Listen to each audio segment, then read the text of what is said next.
Here's how to export video 4K in Premiere Pro. First of all, click on sequence and sequence settings. And here, frame size, you have to add 3040 by 2160 and then just click on OK.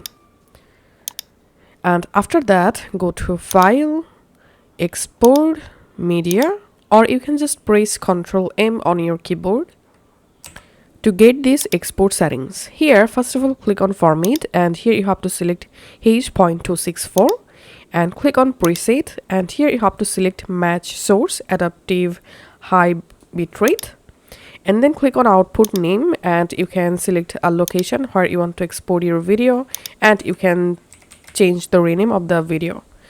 And after that, select Video and expand Basic Video Settings. In here, go down and check this option, Render at Maximum Depth.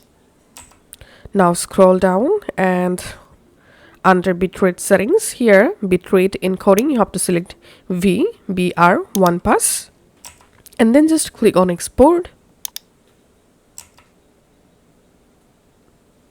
Once your video exported, go to your File Explorer, go to Location, and here is the video. Let's open this video properties.